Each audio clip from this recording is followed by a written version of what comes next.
എനിക്ക് around 2 years periods വന്നിട്ടില്ല. അപ്പോൾ എനിക്കൊരു പനി വന്ന് ആഫ്റ്റർ ദാറ്റ് എൻ്റെ ബോഡി കംപ്ലീറ്റ്ലി പെയിൻഫുൾ ആയി. ഒരു 1 year ഞാൻ കംപ്ലീറ്റ്ലി ഒരു ബെഡ് റിഡൻ ആ ഒരു ടൈപ്പ് ഇതായി പോയായിരുന്നു. കാരണം കുട്ടിയല്ലേ, കുട്ടികൾക്ക് എന്താ ഇത്രയും ബുദ്ധിമുട്ട് എന്നുള്ളൊരു സംഭവമൊക്കെ പറഞ്ഞിരുന്നു. രാവിലെ ബെഡിൽ നിന്ന് എണീക്കണമെങ്കിൽ ഉമ്മ വരണം, എനിക്ക് പല്ല് തേക്കണമെങ്കിൽ ഉമ്മി വരണം, എനിക്ക് ഡ്രസ്സ് ഇടണമെങ്കിൽ ഉമ്മി വരണം. കരഞ്ഞിരുന്ന സിറ്റുവേഷൻസ് ഉണ്ടായിട്ടുണ്ട്. ഈ കിടപ്പിലാവുന്ന സമയത്ത് എൻഡായി എന്ന് വിചാരിക്കും, ഇനിയില്ല, ഇനി ഞാൻ എണീക്കില്ല എന്ന് വിചാരിക്കും.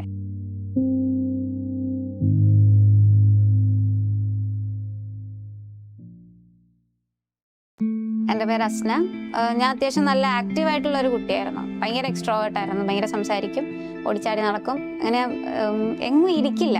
13 എൻഡ് ആയ ടൈമിലാണ് എനിക്ക് JIA ഡയഗ്നോസ് ചെയ്ത്, ജുവനൈൽ ഇഡിയോപ്പത്തിക് ആർത്രൈറ്റിസ് ഡയഗ്നോസ് ചെയ്തു.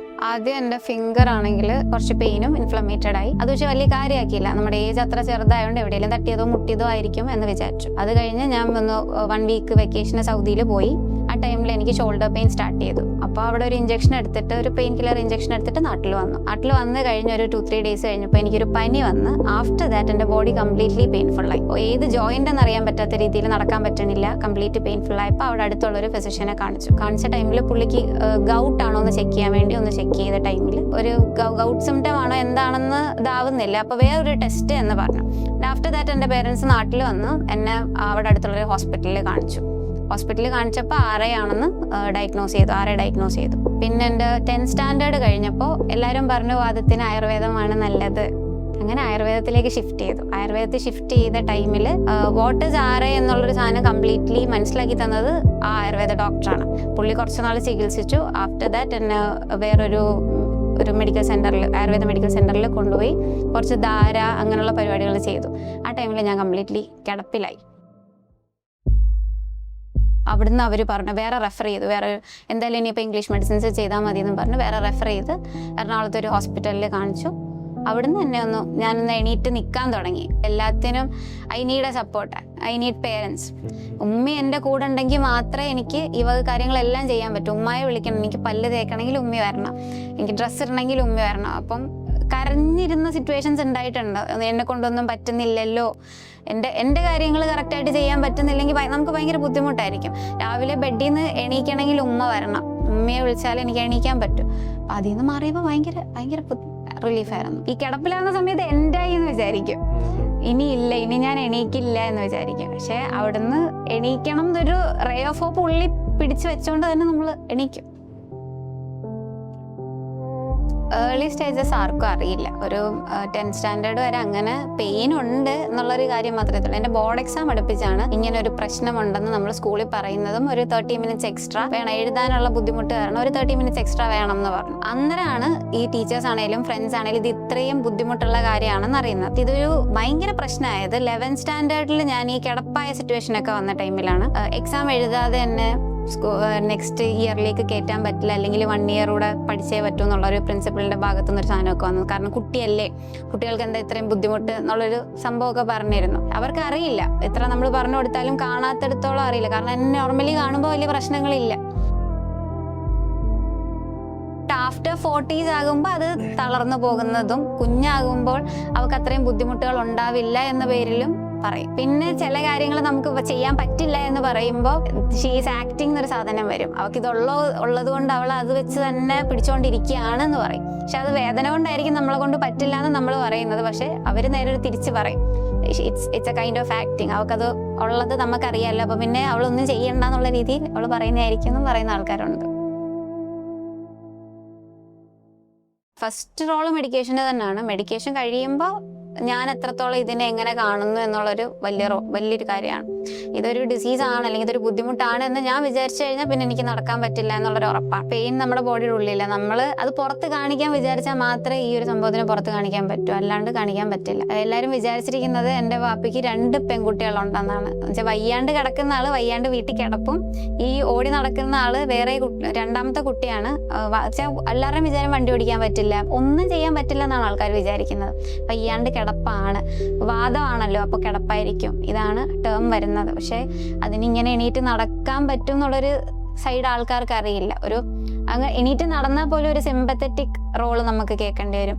എന്നാലും ചെയ്യാൻ പറ്റുന്നുണ്ടല്ലോ, നമ്മൾ okay she can do it എന്ന് പറയുന്നതും പറ്റുന്നുണ്ടല്ലോ എന്ന് പറയുന്നതും തമ്മിൽ ഭയങ്കര ഡിഫറൻസ് ഉണ്ട്.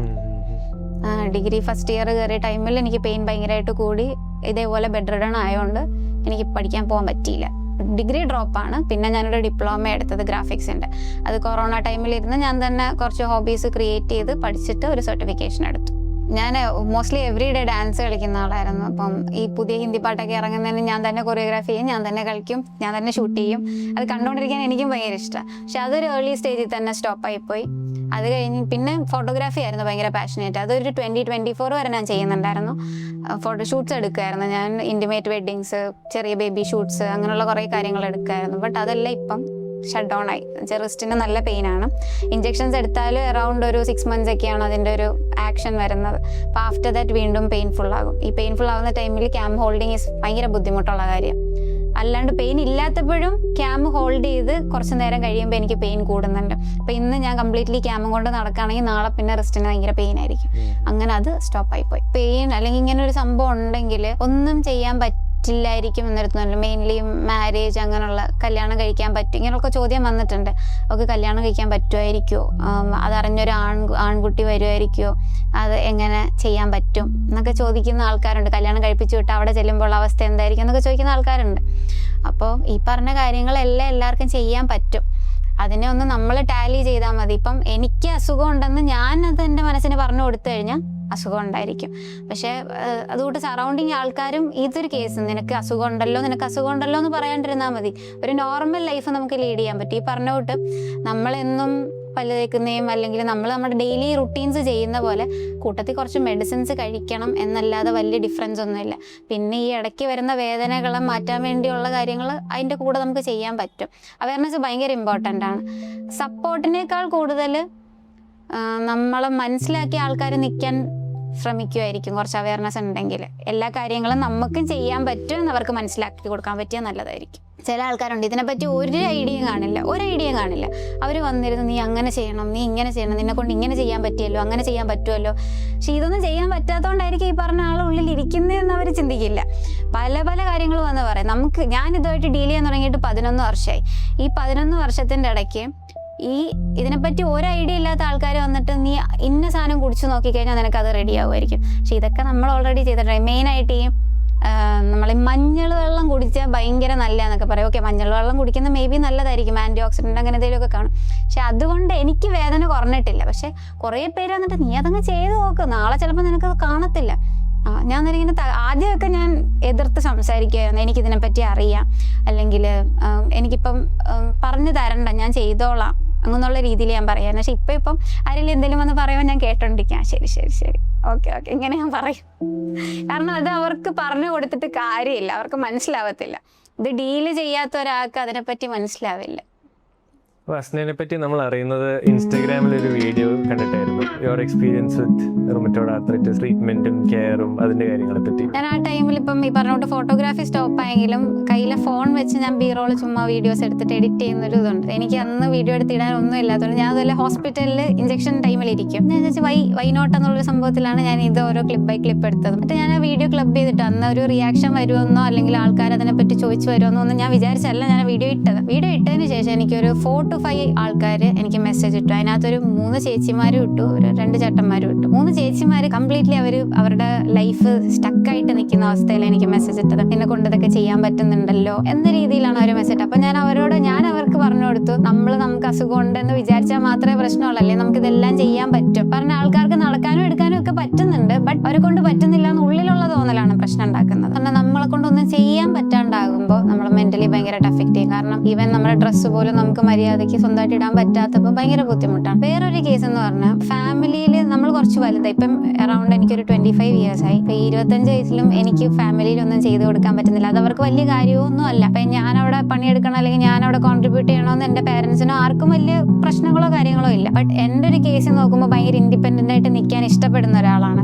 പൈസ ഉണ്ടാക്കാനാണെങ്കിലും അല്ലെങ്കിൽ നമ്മൾ ഭയങ്കരമായിട്ട് എൻ്റെ ഒരു 15-ൽ ഞാൻ എൻ്റെ ലൈഫ് 25-ൽ ഇങ്ങനെ ആയിരിക്കും എന്ന് പ്രതീക്ഷിച്ചിരുന്നില്ല. ഞാൻ വളരെ സ്വപ്നം കണ്ടിരുന്ന ഒരാളാണ്. ആളാണ്. കുറെ എന്തൊക്കെയോ ഭയങ്കര സ്വപ്നങ്ങളുണ്ടായിരുന്നു. പക്ഷെ ആ സ്വപ്നമൊക്കെ ഭയങ്കര ഷാറ്റേർഡ് ആയിട്ടുണ്ട് ഈ ഒരു കാര്യം ഉള്ളതുകൊണ്ട്. ഷാറ്റേർഡ് എന്ന് പറഞ്ഞാൽ ഈ പറഞ്ഞ കരിയർ ബ്രേക്സും കാര്യങ്ങളൊക്കെ തന്നെയാണ് അതിന്റെ വലിയൊരു ഇമ്പോർട്ടന്റ് കാര്യം. ഇപ്പൊ പേരൻസിനെ കാണുമ്പോൾ still they are working for me. അവരിപ്പോഴും പണിയെടുത്തുകൊണ്ടിരിക്കുകയാണ്. അപ്പൊ അതിന് കോൺട്രിബ്യൂട്ട് ചെയ്യാൻ പറ്റാത്തപ്പോൾ മെന്റലി ഞാൻ ഡൗൺ ആവാറുണ്ട്. അത് ഇപ്പൊ ഒരു 2-3 years ആയിട്ടാണ് അത് എഫക്ട് ചെയ്യാൻ തുടങ്ങിയത്. അതിന് മുമ്പ് വരെ ചില്ലായിരുന്നു, വലിയ പ്രശ്നമൊന്നുമില്ല, ഞാനിങ്ങനെ കൂളായിട്ട് പോകുമായിരുന്നു. ഇപ്പൊ എന്നെ എഫക്ട് ചെയ്യാറുണ്ട് ഇടയ്ക്കിടയ്ക്ക്. ബട്ട് എന്നാലും ഞാൻ ഡീൽ ചെയ്ത് പോകും. കുറച്ച് സൈലന്റ് ആകും. മെയിനായിട്ട് മെന്റലി എഫക്ട് ചെയ്യുമ്പോൾ ഉള്ള കാര്യം എന്ന് പറഞ്ഞാൽ ഞാൻ സൈലന്റ് ആകും, ആരോടും മിണ്ടാണ്ടാകും, ഭയങ്കര ഐസൊലേറ്റഡ് ആയിട്ടിരിക്കാൻ തോന്നും. ആരെയും കാണാൻ താല്പര്യം വരില്ല. ഒരു 10-15 ദിവസമൊക്കെ ഞാൻ ഭയങ്കര ഐസൊലേറ്റഡ് ആകുമ്പോൾ ഉമ്മക്ക് വന്ന് എൻ്റെ അടുത്ത് ചോദിക്കും, എന്താ പ്രശ്നം, വല്ല പ്രശ്നമുണ്ടോ പറ. അപ്പൊ ഞാൻ ഇതേട്ടാകുമ്പോൾ ഞാൻ പറയുന്നത്, ഞാൻ പറഞ്ഞാലും നിങ്ങൾക്കൊന്നും ചെയ്തു തരാൻ പറ്റില്ല, പിന്നെ എന്തിനാ ഞാൻ പറയുന്നത്. അത് അവർക്ക് വിഷമം തോന്നും. അവരിത്രയും ചെയ്തു തന്നിട്ട് ഞാൻ ഇങ്ങനെ റിയാക്ട് ചെയ്യുമല്ലോ. പക്ഷെ ആ റിയാക്ഷൻ വരുന്നതെന്ന് പറഞ്ഞാൽ എനിക്ക് എന്നോട് തന്നെയുള്ളൊരു ദേഷ്യം കൊണ്ടാണ് ഞാൻ ആ റിയാക്ഷൻ ഇടുന്നത്. മെന്റലി എഫക്ട് ചെയ്യുന്ന ഏരിയ അതൊക്കെയാണ്. കാരണം നമുക്കൊന്നും ചെയ്യാൻ പറ്റുന്നില്ല. ഇനിയുള്ള ലൈഫ് എങ്ങനെയാ? ഇത് മാറുമോ? ഇത് ഇനി കുറയോ? കരിയർ, ജോബ്സ്, പഠിത്തം, ഇങ്ങനത്തെ കുറെ കാര്യങ്ങൾ, കുറെ ഡൗട്ട്സ് ഉണ്ട്. ഇപ്പം 11 വർഷമായ അസ്നയുടെ എക്സ്പീരിയൻസിൽ നിന്ന് ഇപ്പൊ ജസ്റ്റ് ഡയഗ്നോസ് ആയിരുന്ന സമയത്തേക്ക് പോവുകയാണെങ്കിൽ അസ്നയോട് തന്നെ എന്ത് പറയും? Life doesn't end at any point. അതാണ് ഞാൻ പറയാൻ ആഗ്രഹിക്കുന്നത്. കാരണം ഓരോ പ്രാവശ്യം കിടപ്പിലാകുമ്പോഴും ഞാൻ വിചാരിക്കാറുണ്ടായിരുന്നു, ഇനി ഒന്നും എന്നെ കൊണ്ട് ചെയ്യാൻ പറ്റില്ല, ഇവിടെ തീർന്നു എന്ന് ഞാൻ വിചാരിക്കും. പക്ഷെ അങ്ങനൊന്നുമല്ല. വീണ്ടും പെയിൻ ഒന്ന് കുറയുമ്പോൾ if I have a will to do, എണീറ്റ് ചെയ്യാൻ പറ്റും.